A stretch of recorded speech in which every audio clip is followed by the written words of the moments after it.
So, you ready? Yeah. You doing Ariel first? Yeah. So, what do you want to be when you're older? I'm a dog worker. Is that what you enjoy doing? Yeah? Yeah. So what do you want to do today? Be a dog worker. You want to do some beat? Don't play with that. You want to...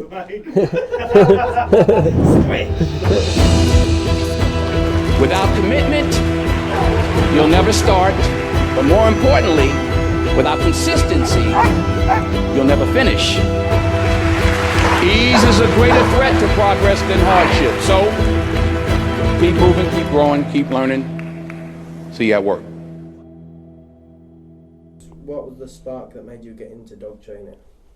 The philosophy behind Protection Dogs Worldwide was it never started off a business, or I never had the intentions to train dogs or sell dogs at all. It was more rescuing dogs and helping dogs in behavioural aspects. That led me to trying to understand training dogs and going to different places around the world to learn about their philosophies on training, so I could actually correct behaviours more than anything. We're just letting the dogs out. Doesn't matter what, no matter what the weather is, they've always still got to come out.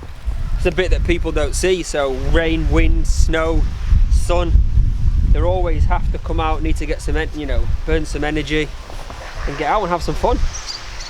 So yeah, we're going to get through all the dogs today, like every other day. And then it actually led into training dogs and got involved in doing a little bit of sport, IGP. That's where I met Seb at one of the clubs one time, and it just progressed from there, really. Shall I? I know. Do you know what I should do? I should be looking at Lador and then just go, the ambassador of Protection Dogs Worldwide. Shall I do it? So I met Lador at the club that I was training at. I was really passionate about dogs and loved being with them outside. And I just love the training aspect of it all. It's great. COVID has affected us quite a lot, to be fair. We've got a lot more paperwork to fill out before travelling abroad. The COVID test fed it to death of having a stick shoved up my nose, touching my brain. It's quite a painful experience. I've one done nearly twice a week now. But it's not really slowed us down in any terms. Like, we're still going out, seeing people, travelling the world. We just keep up with the agreements that we need to and still get out and see people. So over the last year, a lot developed, to be honest with you. I mean, we've got some good new team members come from Germany. Grace is actively progressing in her dog training now, which is great. She's becoming a really good dog trainer and progressing massively. Good. Down. Down. Walk away. Good. Down. Hopefully soon, but that's obviously up to you, Lador. No, but all jokes aside, I feel like I'm really coming to terms with grasping the obedience side of things. I really, really am enjoying it all, and I'm working so hard. Everyone in the team, you've helped me so much with everything. I couldn't be more grateful for it.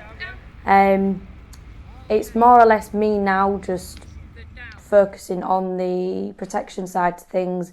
There's a lot of complex things with the dog training that I'm still learning, that I'm still understanding and seeing for myself, but everyone around me is here to help me, and it's brilliant. I couldn't be more grateful. Start helping on some more on bite suit work and stuff, and start improving on your handling for the protection. Okay?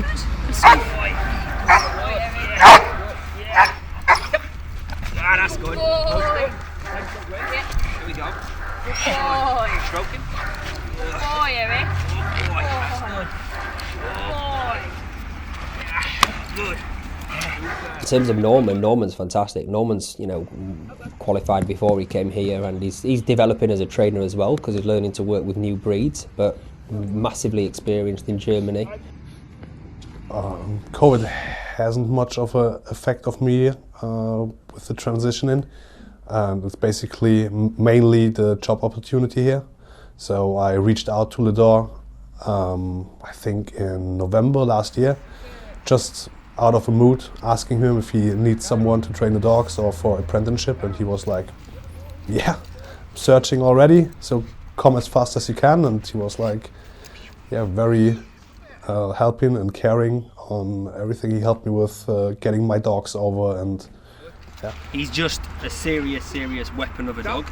So the obedience is not so much a fancy dog, and it doesn't look incredibly impressive. Although he does it all, this dog's a just a machine of a dog. He's just a serious weapon, and he's not bred for fancy heel work and stuff, but he does the job. And the most important thing is the protection is absolutely lethal. He's perfect for where he's going. Where's he going? He's off to a royal. Won't say who, but he's off to someone very important that needs that level of protection, and he's a serious dog. Sadly, with his recent dog, you know, Kano, you'll see in the video, very sad situation there. Like, it was a big part of him coming here, and he's achieved massive amounts with the dog. It was a phenomenal dog, and the way he was trained was incredible. So it was a massive credit to him to see what he'd done with that dog. Sad that he's not here anymore, but at least Norman is here and progressing as a trainer himself. But he was the perfect dog for me. He was like a perfect athlete, very driven, and yeah. Out of the work, he was very sensitive and very affectionate, and he got along with every animal, every human being. He was quite nice, but when the work got serious, he just flipped, and he was an animal. So he was basically the perfect dog for me. It's quite sad that I just had him for like 3 years now. So yeah. I think the most memorable moment was maybe when I got him, the day I picked him up from the breeder, and I had to bring him back by train, and I placed him in front of me, and he was already guarding me, like 7 weeks old, small puppy.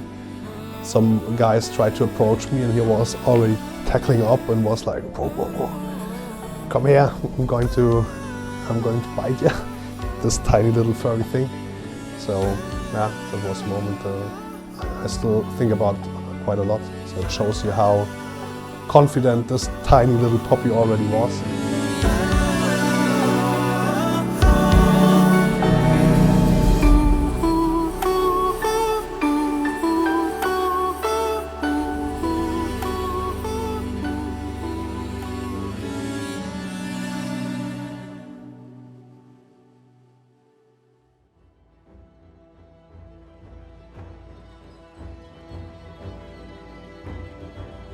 And we're actively looking at potentially moving to the States and having a place out there, and taking a few of the team with us and having a place out here still, for sure, but then setting up the dream facility that we've always wanted over in the States.